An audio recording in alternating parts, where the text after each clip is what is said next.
Does anyone else need a copy of the CD? Anybody else? There's 4 so far, I know, and there were 2 more people today. 7 who needed it. I guess we're just missing a few people today. Maybe I scared them off last time. More chairs. Jordan, let me tell you my idea. More chairs, more computers. Is that chair being?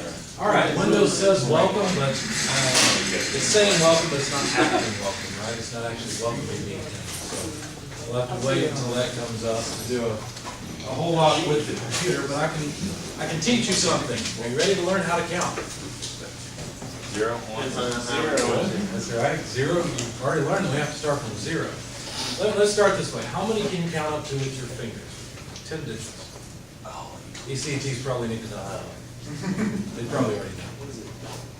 That's a bunch. It's a bunch. Yeah. 10. Say it before. Well, check this out. Ready? Okay. 0, because we have to start from 0. 1, 2, 3. Excuse me. 4, 5, 6, 7. Do you see what's going on? This one's turning on and off every time. What I'm doing is I'm using my fingers as binary digits. Okay?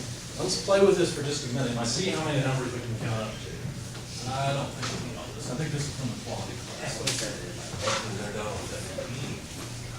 So let's play with this for a second and see what we can do.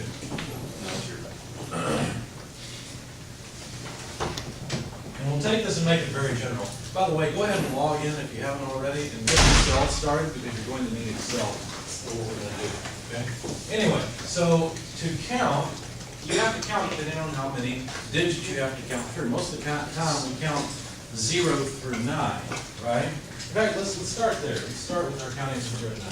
0, 1, 2, 3, 4, 5, 6, 7, 8, 9, and now I've got a problem. You know what my problem is? Amount of numbers. Yep, there's 10. No, there's not 10. 10 is 1, 0. In order to continue counting, you actually had to start back over and add another digit, right? That's the only way you can count beyond 9 because we don't have numbers beyond 9. We have 1, 0, which when put together, and we all agree, is 10 because the 1 is in the tens place. Remember that in grade school? It's one of the first things you learn. This is the ones place, the tens place, the hundreds place, and so on, right? Okay, so how does that change if all these numbers disappear? What if we only have binary digits? In other words, digits that can take on 2 different values, 0 and 1. What happens? Let's find out. Well, at this point, I'm out of numbers, just like I was before. So what do I have to do? I have to start over, right? And I need a new digit. Now, it's understood when we're counting. If I write 0, 1, 2, 3, counting in regular, what's called base 10 or decimal, which is what we're used to, it's understood that there's as many zeros in front of it as I want, right? I could write as many numbers in many places, or as many digits in front of that as I want, but at the beginning, they're all zeros. And so it's also understood here that I can have as many digits as I want, but they would just be zeros initially, okay? So what number would come after this? Is it 0, 0, 0, 1, 1, 0, then what? 1, 1. And guess what? I'm out of space again. You got to start over, and I need a new digit. So, with what's called 2 bits, okay, a bit is a binary digit. You take binary, the first bi part, digit, you take the T off the end, put them together, that's a bit, okay? The bits are used in computers, they're used all over the place. They're essentially on-off pieces of information. Okay, let me change the screen resolution before I forget to do it. Computer will respond. Anyway, so these are binary digits, okay? Now, if I want to count up higher, what do I have to do? I have to add a new digit. Okay? So there is an understood 0 here. Now I can flip that one on. Okay? And we talk about bits. A lot of times we'll talk about them being on or off, or set and reset. Set means 1, reset means 0. Okay? Anyway. So as soon as this one increments, then the others go back to 0, and I can start again. So let's do it again. Well, the next number would be 1, 0, 1. Help me out. What would the next number be? 1, 1, what? 0. Good. What would the next number be? 1, 1, 1. and we're out of digits again. Now, let's map this to what we would normally, or the way we would normally count in decimal. Let's map it to decimal numbers. In fact, we can do that pretty easily, and you'll see how powerful decimal numbers really are. 0, 1, 2, 3, 4, 5, 6, 7. Okay? Not surprisingly, we went from 0 to 7 when we have 8 different numbers. Because 0 is one of those numbers. Okay? So far, so good. How many people have seen this before? And all the ECTs raising. All right. Now, there's an interesting thing that happens here. It turns out that you can actually calculate one from the other if you wish. I'll show you how to do that. Screen resolution should be all right. In fact, remember how we have the ones place, the tens place, the hundreds place? And did you notice, if we go back to decimal math, basically the ones place is equal to 10 to the 0th power. And the tens place is equal to 10 to the first power. And the 100s place is equal to 10 to the second power. Do you notice that we started off with the power of 0, power of 1, power of 2? It continues that. Okay. The next place would be the thousandth place, which is 10 to the third power. Okay? So basically what we're saying, when we write down a number like, let's say 21, what we're saying is that we have 1 10 to the 0, and we have 2 10s to the first. Make sense? 10 to the first is 10, so 10 plus 10 is 20, plus 1 is 21, exactly what we have to represent, 21. Okay. Well, binary math works the exact same way, except that notice there we took the base to the power of the position. The base was 10 because we had 10 different numbers. We took that to the power of 0, then to the power of 1, to the power of 0. How many different numbers do we have here? Not looking at this as a whole number, just looking at one digit. How many different numbers can we put in? There are 2, right? So if we take the base 2, this base 2 math, or base 2 counting, to the power of the 0th column, then the value of this column is 1. This is the ones place. Just like regular, right? If we take 2 to the first power, we get 2. So this is the 2's place.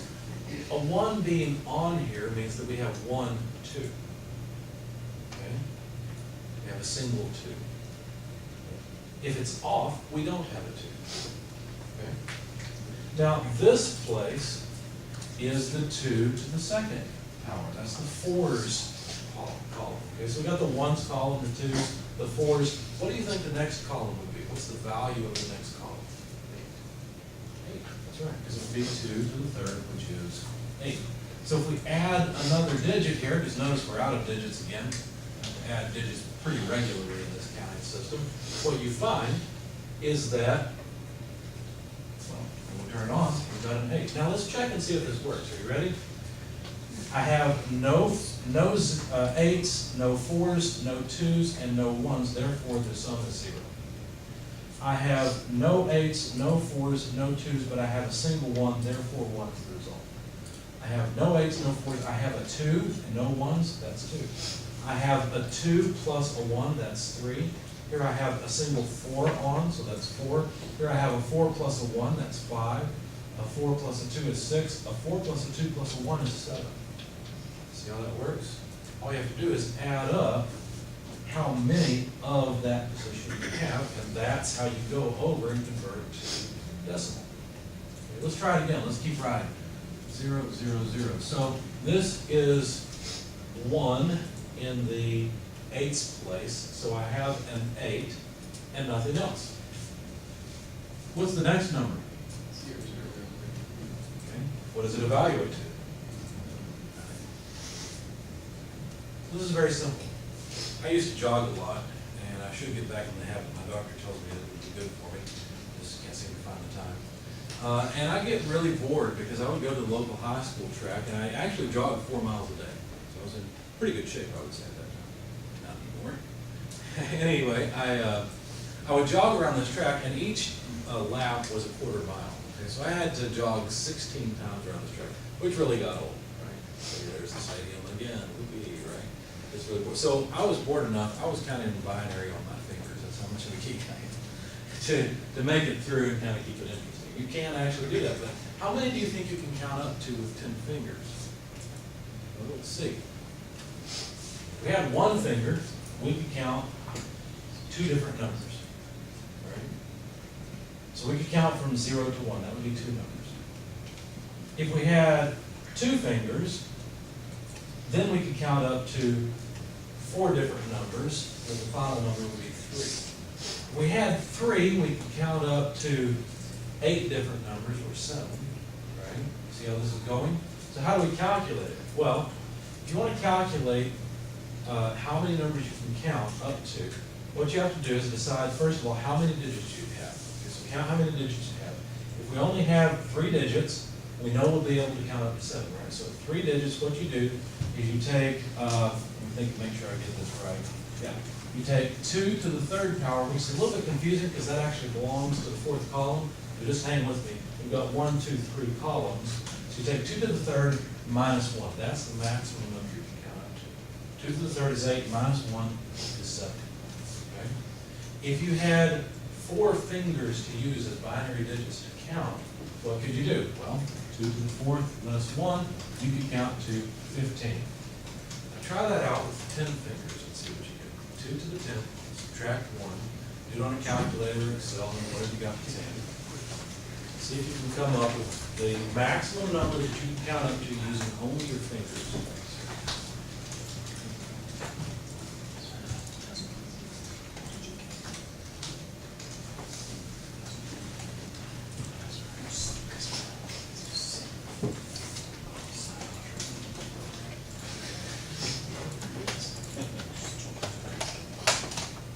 So what could you count up to? 1023. Because 2 to the 10th power is 1024, less 1 is 1023. So if somebody jokes around in your family and says, oh, I have to take off my shoes to count up that high, tell them, you know, watch, count in binary. Of course, you'll look like you're trying to make some gang signs. That may not be good depending on where you are. But anyway, so that's counting in binary. Now, I have made a spreadsheet. I think it's all on the screen now. Yeah, usually what I do is I'll do this in Excel and make a spreadsheet. So if you look on Blackboard and look in either the lecture presentations or the example files, you'll find a spreadsheet where I've already made all this and it's all listed out. Okay? So you can have that for later. You don't have to write this down. It's all there. Except I didn't write down the powers and all that. All that's in your book if you want to see it. Okay? Let's play with this a little bit farther. Let's say that we're not going to restrict ourselves to 1s and 0s, but we're going to restrict ourselves to only having 8 numbers. So if you have 10 numbers, like 0 through 9, we call that base 10. If you have 2 numbers, like 0 and 1, we call that base 2. If you have 8 numbers, 0 through 7, we call that base 8. Okay? It's also called octal, just like base 10 is called decimal. Okay? And base 2 is called binary. So anyway, in base 8, how would we count? Well, 0, 1, 2, 3, 4, 5, 6, 7, and then we would start over. 1, 0. Now this 1, 0 is not 10 in the decimal sense. This is 1, 0 in octal, right? It would actually map to 8 in decimal. The next number would be 1, 1, 1, 2, 1, 3, so on until we get all the way up to 1, 7. Then we have to start over again. Now, let's calculate the value of each of these columns. I don't have enough room to go very far with octal, but you can imagine another column over here, which eventually we have to turn on because we run out. We get all the way up to what number in this column? 7, that's right. Before we have to turn this one on and get 1. Anyway, we can calculate the value of each of these columns very easily. Take the base to the power of the column number. This is column number 0, which is the first column. This is going to be really confusing, okay? Because the 0th column is the first column, okay? The 1s column, or the 1 column, is the second column. Anyway, 8 to the first, 8 to the second. We can calculate the value of each of these columns because 8 to the 0 is just 1, 8 to the first is 8, and 8 to the second is 64, because 8 times 8 is 64. Okay. So this is the ones column, the eights column, and the 64s column. Now let's start making this a little more interesting. You all have an age. Okay, I have an age. Let's see if we can write our age in binary and in octal. Okay, so I'm going to help you out. I'm going to show you how to do it. First of all, I'll give away my age. Are you ready? 40 years old. Believe it. 40 years old. Well, that's how old I am. Okay. Now, I want to write this. This is in base 10, so to make it very clear, I'm going to put a 10 there. Okay. So let me show you how to write this in binary. Okay. Now, to write it, let's put octal on hold for just a minute, and let's write it binary. So what do we have? We have the ones column, the twos, the fours, the eights, the 16s, the 32s, the 64s. I apologize, my board writing is usually a little messy. I don't need to go any farther than that because I don't need to turn on the 64s column. I don't have that much age. Okay, so I have 0 64s in my age. However, there is one 32. So let me write the 32 down here. Take the difference. I've got 8 remaining. I cannot get 16 out of 8, so I have no more 16s, but I can get an 8 out of the remainder. So I'll write down 8, take it off. I'm left with 0. That means I don't need any more digits to represent my age. So here's my age in binary. Do you think I'll be able to represent my age when all I have are 1s, 8s, and 64s? Actually, I can, because think about it. You can represent any number you want with 1s, 10s, and 100s, right, like you do in decimal. So yes, I will be able to. In fact, let me show you how to do that. So we start the same way. Let me leave that over there. All right, so we've got the 1s place, the 8s place, the 64s place, and I definitely will not need more than 3 octal digits to represent my age. Okay, this is all I will need. How many 64s can I get out of my age of 40? None, right? How many 8s can I get out of 40? Well, let's see. 8 and 8 is 16, and 8 is 24, and 8 is 32, and 8 is 40. Right? So I can get 5 8s. Notice it's not 7, so I'm okay, right? I can go all the way up to 7 in this column if I want. So I get 5 40s, well, or 5 8s. 5 8s are 40, and so I have no remainder. Okay? How many 1s do I need? None. So it looks like I'm really old, right? I would say really old, but I think some of the professors here are actually 50. I don't want you to think I'm insulting. Okay? So it looks like I'm 50 years old. That looks worse. I don't like that. Does that make sense? So what I want all of you to try and do, you can pretend you have a different age if you want. I don't care what your age really is. It's up to you. But take an age, preferably your own if you'd like, and convert it to a binary, and also convert it to octal. And we're going to do one more after this. It will be hexadecimal. So for those of you that already know what hexadecimal is, go ahead and do that one. Are you listening to AC? Anyone that has come in, or anyone here, is anyone missing a CD? Didn't get one last time. There should be 2 more people.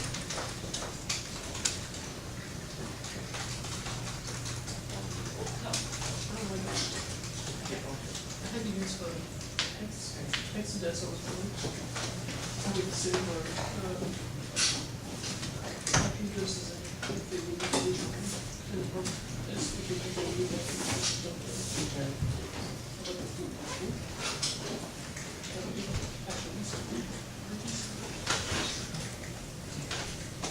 you 2-6? Getting old, y'all.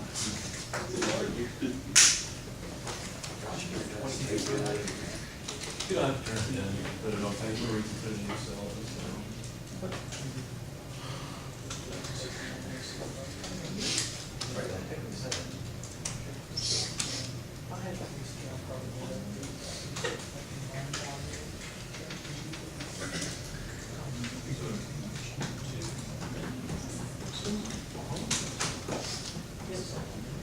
Oh, one more thing I meant to mention. I forgot to tell you this.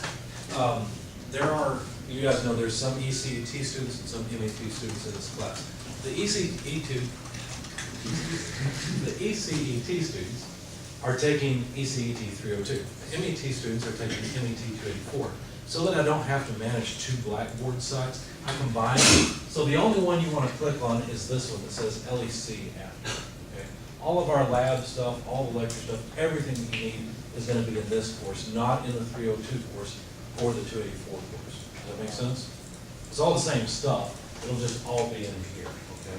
So look for LEC after it. I think that one will show up, and I don't know if the actual course you're in will show up or not. Okay? Everything will work, we get your grades and everything normally. It's just that it's convenient for me to combine them all into one So set. we only have 302 show up on our Blackboard. You only have 302. Yeah. So when you click on it, what happens? Everything comes up. It's got course content, syllabus, your office schedule, the file Oh. CD. I learned something new. Textbook. I guess I'm the only one that sees that then. So it just automatically populates the course. Nice. Okay, great. So I guess METC 284 and ECTC 302. Okay, nice. Hey, Blackboard did something right. All right, let me come around and see how you've done with your age. Or whatever number you can bring. Good. That's right.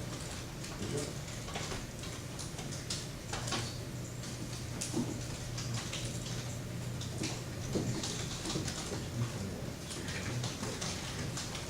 What I'll do is I'll just read off your binary version and see if it makes sense. Let's see. So you got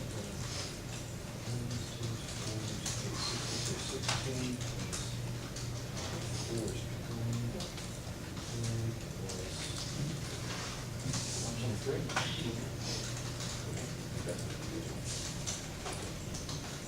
If you're not done with it, I'll just pass you by. Anyone else that's completed? You got it?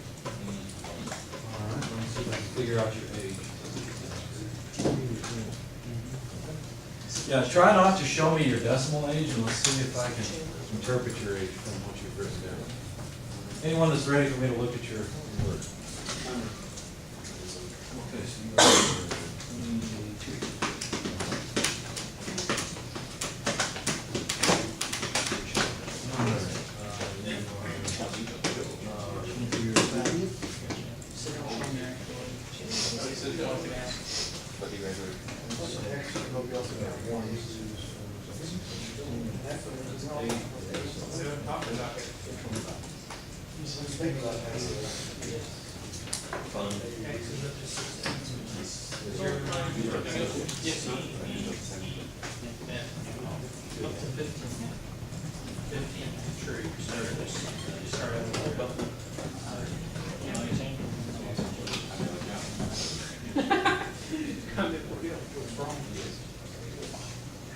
Anybody else?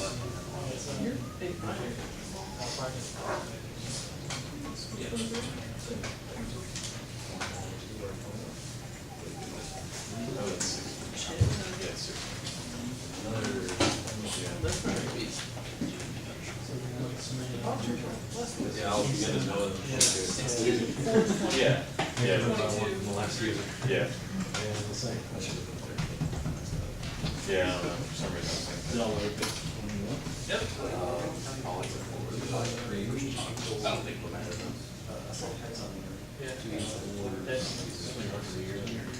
We're gonna cover everything back here.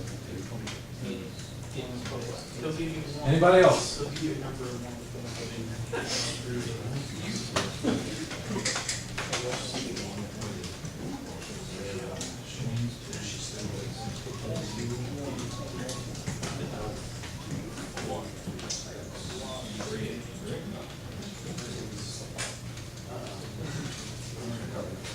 Okay, good, good.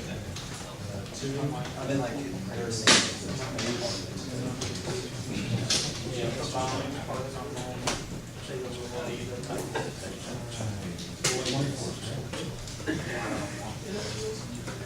Okay, everybody see how that works?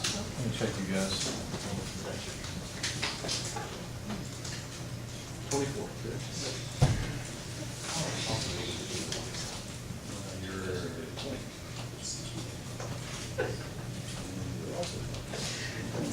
All right, so it's pretty simple once you see how it works, right? But we're so used to decimal, we don't think about the ones, the tens, the hundreds place anymore, right? It's not the way we think about it. So you have to kind of be reminded. All right, now, let's change the rules just a little bit. What if we decided, I don't know if you guys have read Dr. Seuss. Remember the book about the alphabet where he extended the alphabet way beyond? Okay, well, what if we extend numbers beyond 9? What if we say we don't like only having 10 numbers, and we're engineers, so we're not real big fans of letters anyway, so we're just going to use letters as if they're numbers. Okay, let's see what happens. All right, so 0, 0, let me start down one of these. 0, 0, 0, 1, 0, 2, 0, 3, 0, 4, 0, 5, 0, 6, 0, 7, 0, 8, 0, 9, and I'm not out of numbers. I'm going to use 0A, 0B, 0C, 0D, 0E, and 0F, and I still don't need a second digit. Okay? Now, A, B, C, D, E, F are no longer letters, they are numbers. Okay? And in fact, it's pretty obvious up to here that this is 9 in base 10, but in so-called base 16, A is 10 in base 10, and B is 11 in base 10, and so on. In fact, F is 15 in base 10. Okay. So we don't need as many decimal places to represent as high a number as we do in base 10. And we need a whole lot more decimal places, not decimal places, but digits, to represent a number in binary. Okay. The fewer numbers we have, the more digits we'll need to represent big numbers. Okay. All right, so let's play with this. What I want you to do now is convert your age to hexadecimal. I'll do mine first. You ready? We have to figure out the value of each of these positions. If I were to continue now, I'd have to go to 0 or 1, 0. Okay? So let's figure out the value of these positions. We can have as many as we want. So we'll figure out the first few. 16 to the 0th power is 1. 16 to the first power, bless you, is 16. 16 squared, I always forget this, it's 256, isn't it? Anybody remember that off? Yeah. 256. And to represent my age in 40, I'm not going to need this one, so 16 cubed, whatever that is. Now, I am not 256 years old, so I will not need a third decimal or a third digit, right? However, my age is 40, and so I can get 2/16 out of 40, right? In fact, if I did that, it would be 32, right? So let me start with my age. I don't need any of these. I need 2/16, and I would have 32. Subtracting that, I get 8. So how many ones do I need? Well, I need 8 ones. Well, look at that. I just made myself younger. I'm 28 old. In hexadecimal. Okay, so to make that very clear, when I write out my application for a new job, right? Actually, I like this job. I'll put 28 and put a base 16. Right? See what they say. You don't look 28. Okay, so anyway, in base 16, there's my age. Okay, so you guys do the same in base 16 and see what you come up with.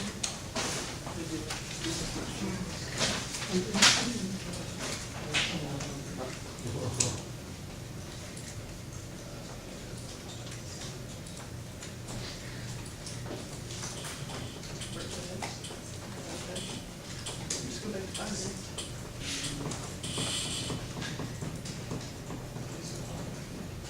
That's how me, I don't remember how to do it. That hexadecimal, not because if you're converting it to a binary number, you're able to, is it,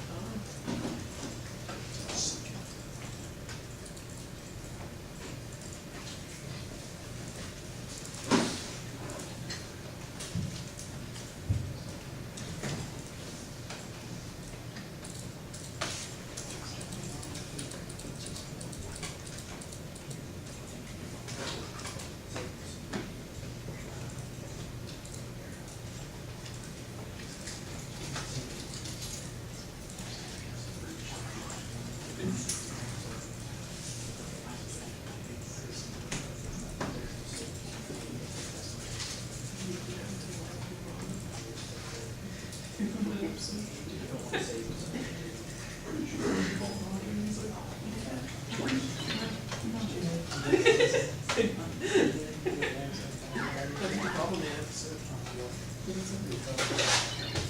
falling off.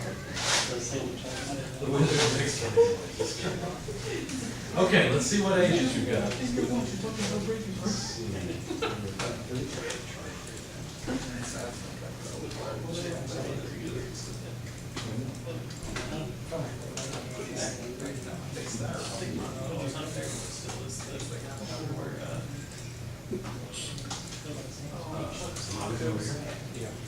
So 16 is not something.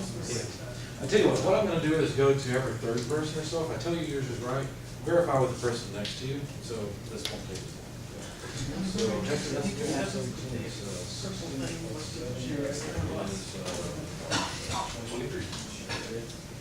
Yep. verify with the next two. That's your line. Oh, Okay. Alright, so 16 and 20. Check if he's got the same thing. Is this your base 16? Yeah. Alright, it's 20. So I'm gonna verify with these. Alright. Next age.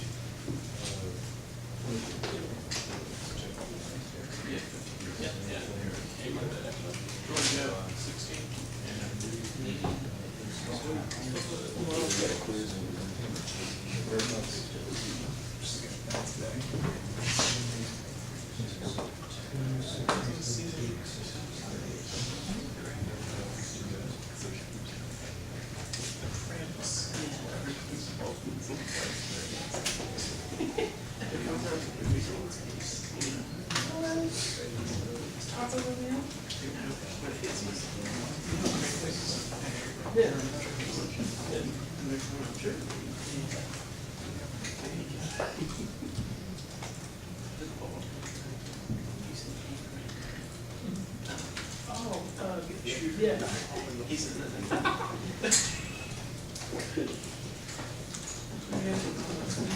Okay, there's a couple different spreadsheets. Usually what I do when I teach this class, I'll go into Excel and I will write all this out in Excel and then post it. So there's a couple different spreadsheets in the examples folder, or no, presentations folder, I'm sorry. So if you go and you click on the presentations folder, you can hit the alternate numbering basis or the how to count. See the date there, there's another one here. It doesn't really matter which one you click on. I'm kind of a digital tack rat and I keep it all around and carry it from port to port. But anyway, when you click on it, you'll see counting in various number bases, and the rows will match up so that you can easily go back and forth between them. And I want to open this up because I want to show you some nice conversions that are really easy. I'll show you why they're so easy.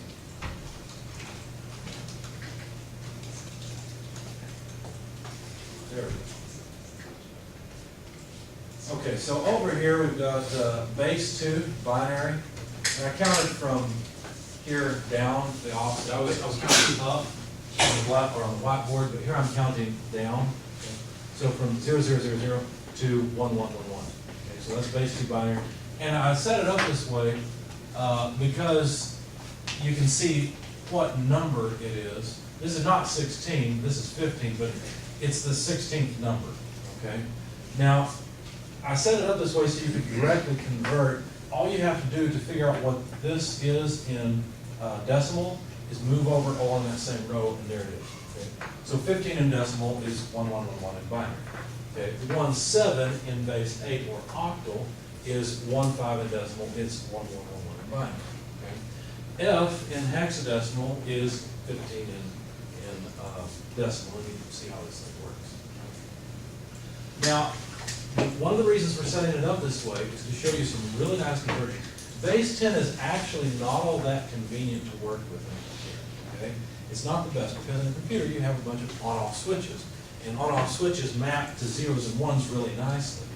So if we have some base system that breaks or changes significantly at the same place, then binary could relate to something else better. In fact, binary relates to octal very well, and it relates even better to hexadecimal. Because notice what happens. What do we call 4 bits again? When we have 4 bits, it's called a 8 is a byte. A nibble. Is a nibble, okay? So don't take a whole byte, just take a nibble, okay? There's 4 of them. All right, so this nibble here of 4 bits can be represented by one single hexadecimal digit. Does that make sense? And the hexadecimal digit will require a new digit at the same time that we run out of these 4, which makes it really nice. Okay? Now you might argue that it maps better to octal because you'll notice that at 3, once 3 binary digits are full, if you will, you'll notice that's where octal is also full and we have to have another. So either 3 digits, 3 binary digits, or 3 bits map nicely to octal, or 4 binary digits map nicely to hexadecimal, okay? And so you'll see hexadecimal a lot when you use computers. Have you ever seen the blue screen of death? Okay. What happens? Well, the blue screen comes up, and they might as well be saying you're screwed, right? Because the numbers really don't help you. Okay, but there's all these numbers on the screen. There's usually a 0x something, and then sometimes there's an A and a B, sometimes there's a number, and it's like, what is this, Klingon or something? Right? What are they trying to tell me here? How do I fix this? That's what I hear about. Well, what they're really doing is telling you some hexadecimal numbers.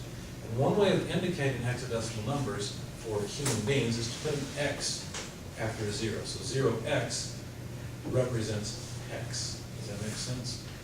Okay, so that's one way of indicating this hexadecimal. Another way is to put a subscript H or an H after it, not even in subscript, or even a base 16. Now, you can't really do a subscript on a crash screen, right? So they put the X in to make sure you know it's a hexadecimal number. Anyway, what else was I going to say about this? There's one more counting system that's very important, and that counting system is called binary coded decimal, because human beings in their default, well, not default state, but coming up through school, you learn how to count to 10, right? You use base 10 everywhere. That's what you're used to. So, you know, if you have some per operator somewhere that's trying to run a multi-million-dollar process, right, and you're reading out temperatures in hexadecimal numbers, they're probably not going to be very happy with you. Okay? They'd like to see decimal. I mean, after all, what is 2AF temperature? I don't know, they have to convert it, right? They don't even understand what you're talking about. So it's common that computers and PLCs, by extension, need to display numbers in decimal. But what they have in memory is binary, which is easy to convert to hexadecimal, okay? So there is a way to convert or to use a numbering system called binary coded decimal to just make things a little bit easier. Okay? There's various circumstances we'll come across, and I'll point it out as we go, where binary coded decimal can be used. It's a very common way of doing it. Basically what you do, you take 4 binary digits and you only let them go up to a total of 9. You would never turn on 1111, for example. You'd never turn on 1010. We don't use those. We get rid of them and pretend they don't exist. That way, these 4 bits will match or will map nicely to 0 through 9. Okay? So it's a little bit wasteful of memory, but by today's standards, who cares, right? What's a few bits unused. Okay? So anyway, binary coded decimal is really useful. Now let's go and play with Logix Pro. In fact, I'll just go ahead and show you binary coded decimal, and we'll see if we can make some sense out of it. Let me go to the I/O simulator. It's the input-output simulator. And we're going to write a little bit of code. I'm going to show you some new commands. And what I usually do, when I find context for the command, I'll demonstrate how the command works and what it does. You probably won't remember them all that well, so when you're trying to solve some of your homework problems, go ahead and ask me if you think you need a different command. You can't think of what it was, okay? I'm here to help you.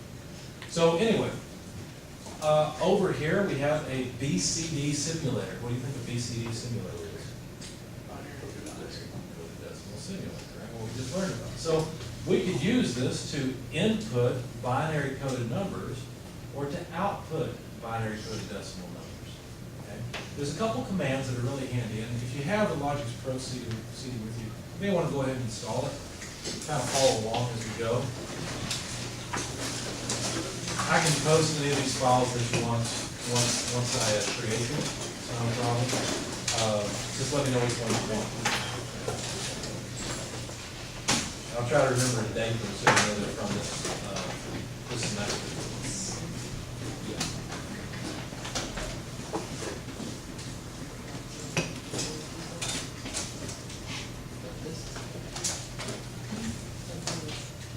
I'm gonna give all of you a couple minutes to get it installed. It probably won't follow along.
By the way, guys, I apologize that I don't know all of your names yet. I will learn fairly quickly. So please excuse me if I don't know your name. The METs, I have a bad memory, so I forget your name.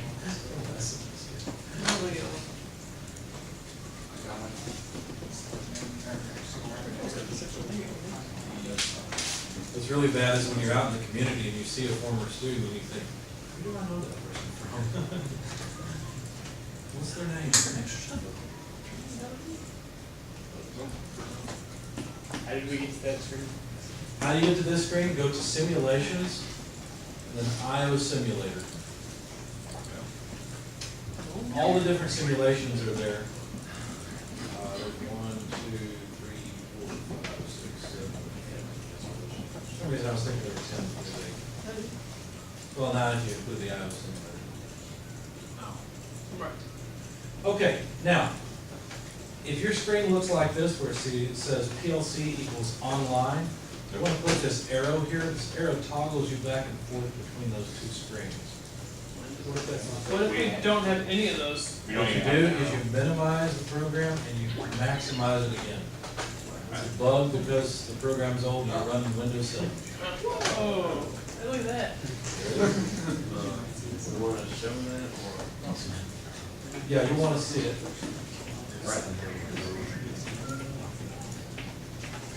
Okay, up here, what I've got is the command palette. That's the part that you want to have open. That's where you drag and drop commands. Okay? So in this command palette, let's see, I don't remember where it is. I always have to look for it. Compute/math. That's the tab I'm looking for. So you may have to scroll over. Yeah, scroll over one. And it's very end, hit compute/math. And what you'll find there are a bunch of math commands. We'll go into these a little bit later, but for right now, the two that we're interested in are the very last two. TOD is not TOD, it's 2 decimal, and it means 2 binary coded decimal. In other words, transform something to binary coded decimal. FRD means convert something from binary coded decimal. Okay? So let me show you how this works. I'm going to drag the 2 decimal command down onto a rung. So just take it, drag it, and drop it. And then what I'm going to do is put in a constant number that I want to display here in binary coded decimal. You ready? So I'm going to put something simple in. I'm going to put in, let's just say 7. Okay? Constant number 7. I want that output right here on this display. Now, the address of the display output is O:6. O:6 refers to all 16 of these bits. Okay, it's one whole word of data. So I'm going to put O:6 as the destination. Does that make sense? And what it should do once I run the program is display 7 on this display over here. So O:6. I'm going to hit the arrow to go back. I'm going to download, run, and there we go. We got 7. Not surprisingly, 4 plus 2 plus 1 is 7. Makes sense. Okay. Everybody get that? Anybody need help? Yes, sir. I'm just gonna drag it over. What's up? It's not gonna drag it. You have to drop it right onto one of these. Oh, the. Yeah, Logix Pro is a little bit finicky. You'll get used to it, but it can be a pain to learn first. Anybody else need help? I'm not showing the 7 right here. It's not showing the 7 over here. That's over here. See? Just on this piece of setting at the bottom. Yeah, this is. This is not running. Here, go here. Hit downloads.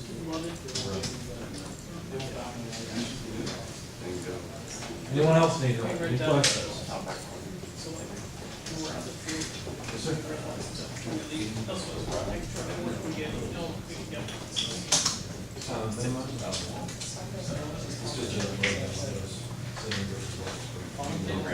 Tell me you'll give up one of your bonuses one day you get that.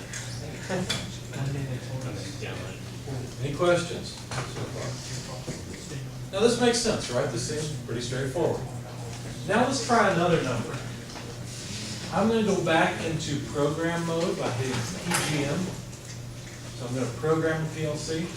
And I'm going to put my age in here. I'm going to put 40 in here. Okay?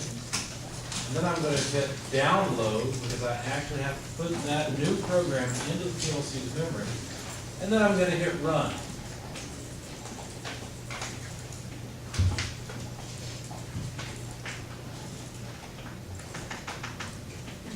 And 40 is displayed. Now, let's see if it still makes sense or not. Remember before it was 7 and we had 4 plus 2 plus 1 is 7. Let's see if it makes sense. 1's place, 2's place, 4's, 16's, 32's, 64's, 128's place. We turned on 128 and it's displaying 40.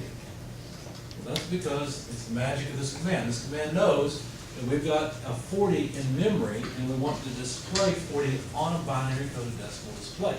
So it does the conversions necessary to change it from a 1 on in the 32's place and a 1 on in the 8's place to a 1 on in the 128's place so that we end up with a 4 there. So the way you have to interpret this is by nibble. The first 1, 2, 3, 4 nibbles map to the first decimal place. Remember? It's just that we threw some of the combinations away. The next 4 map to this place. Now let's interpret this in terms of a 0, 1, or excuse me, a 1's, 2's, 4's, 8's place, and sure enough, the 4's place is on, so we get a 4. See how you have to interpret it based on groupings of nibbles instead of overall? Okay. Let's try another number. Let's try a large number like, I don't know, 200.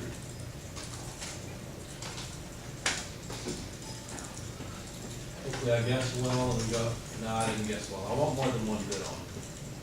Let's try 378. There we go, that's got plenty on it. Okay. So let's have a look at this and let's interpret it based on binary coded decimal. Remember, the key is to break it down into nibbles. So the first nibble has the 8's place on it. Sure enough, there's an 8. The next nibble has the 1's, 2's, and 4's place on. 1 plus 2 is 3 plus 4 is 7. The last grouping that actually has anything on has the 1's place on, and sure enough, it's a 1. See how it works? So binary coded decimal is a little bit different, and it can be kind of a pain to work with. Okay, especially if you forget what you're looking at, because let me show you something. This number right here is actually B2 in hexadecimal. Okay, that's what Logix Pro is showing us. It's saying that 178 constant we put in is actually B2 in hexadecimal. So let's do the conversion and find out what ones and zeros would be on in standard binary. That way we can compare to what's actually on. I'm going to do the conversion up here. No, I'm not. I forgot there's a TV there. Probably shouldn't write on that screen. I'm used to the classroom next door where I can just pull up the screen. I've got a whiteboard behind it, so let's see if we can get that moved, because I like to do that a lot in this class. But I'll do it off to the side. So B2 is the hexadecimal number that we're trying to display as 178 in binary code decimal. So let's see what the bits would look like. Now, going from hexadecimal to binary is really easy because each digit will map to 4 bits. Okay? Let's find out which bits are on and which are off. This is a 2. It's a lot like binary coded decimal, okay? Because the 2's place would be on, 0, 0, 1, 0. Okay, so that makes sense. But B is more than 9, right? In fact, how many is B? 11, that's right. Okay. So 11 would be a 1 on, no 2's, no 4's, no, I'm sorry, what is it? It'd be a 2 on, no 4's, but an X, because 8 plus 2 is 10 plus 1 is 11. Okay? So this is what I would expect to see if it was just a straight binary number, but it's not. Okay? It's 1, 0, 0, 0 instead of 0, 0, 1, 0, and it's, let's see, it's 0, 1, 1, 1 rather than 1, 0, 1, 1. And then we've got this extra nibble here that we don't even need in memory, okay, if we're going to represent 178 or B2. Okay? So what Logix, or not Logix Pro, but what this command is doing is it's taking essentially this bit pattern and generating this bit pattern so that it comes out as what the original bit pattern represented. You see what I'm saying? That's what it's doing. Questions, comments? Just so confused how you're getting, like, the 178, how do you get to 8 in the first one? With How do you get the 8? Okay. The 1's place, 2's, 4's, and the 8's place. So since the 8th place is on, then I give you an 8. So then the next 4 bits correspond to the next digit. okay. Okay. All right. Good question. Any others? Let me repeat that up here. His question was, he didn't understand how we were getting to 8.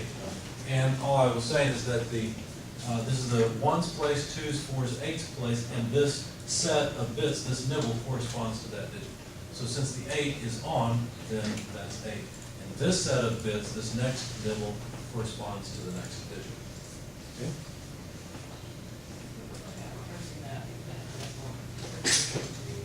To this? Okay, good question. Question is, what's the association between the hexadecimal, probably this binary, and this binary? Well, let me copy this down over here so that we can compare them and contrast, okay?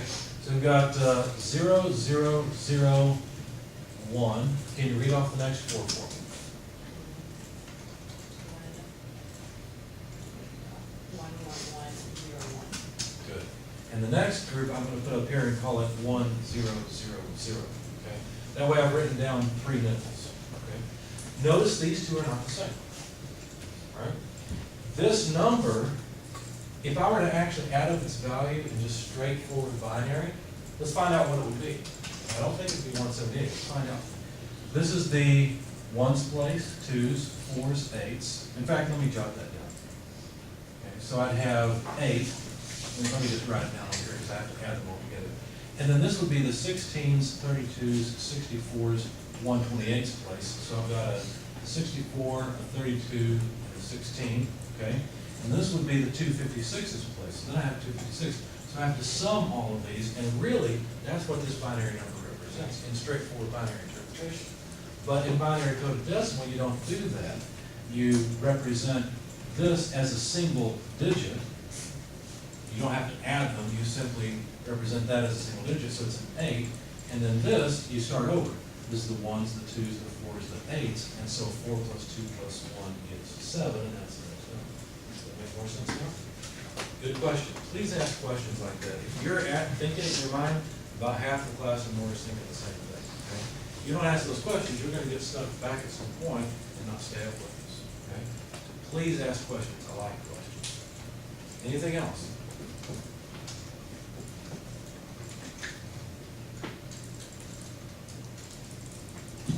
Okay, well, let's do one more thing.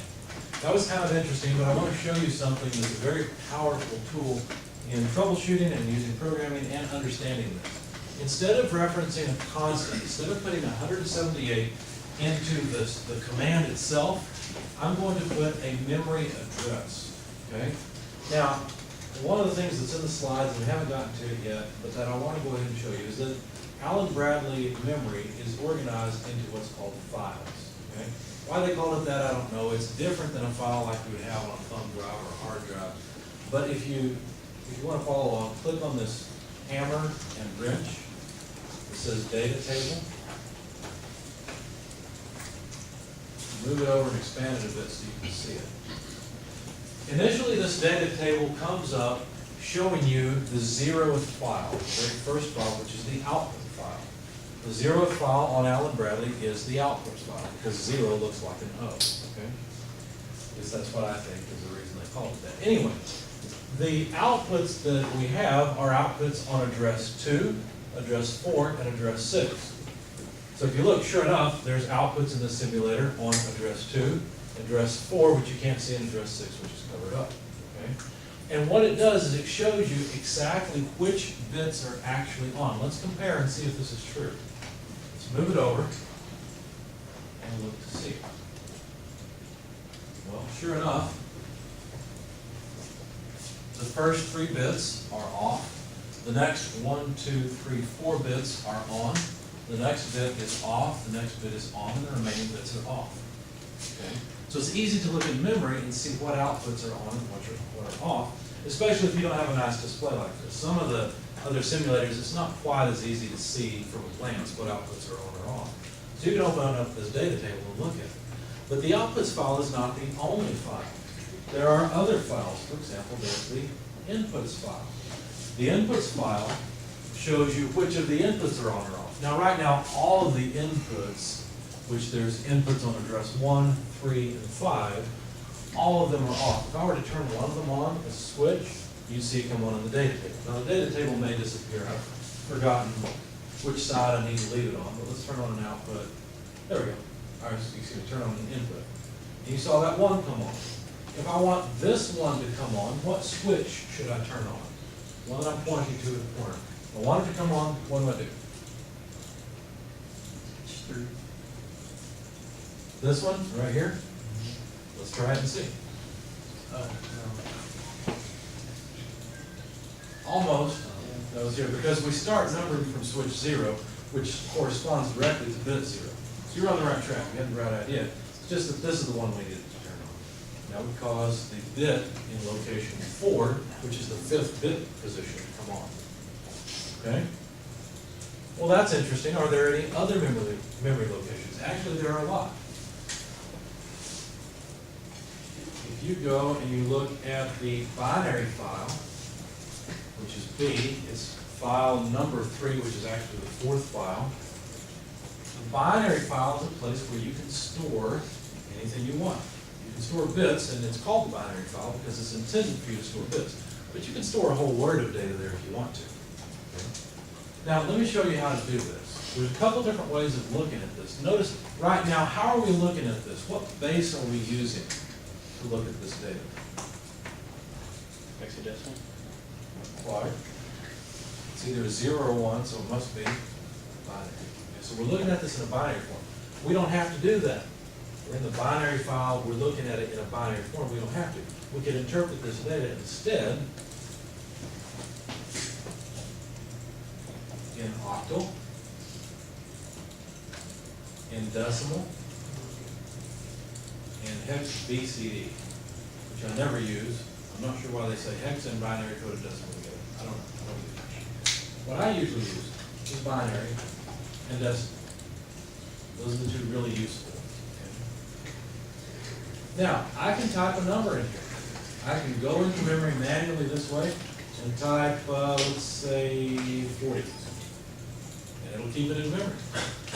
Now, I can do that programmatically as well. I can write a program that will put 40 in that memory location. Okay, I'll show you how to do all this later. But for right now, just know that you can go and you can type in numbers. Okay? I could put in 500.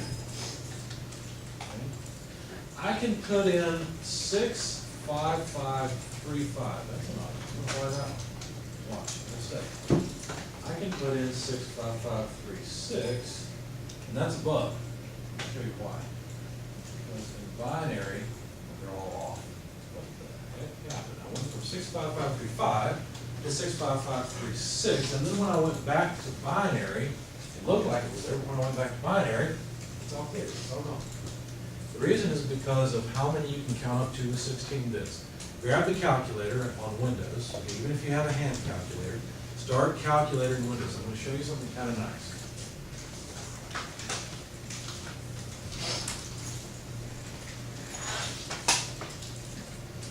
We want to calculate the maximum we can count up to. It's the maximum number we can represent with 16 bits.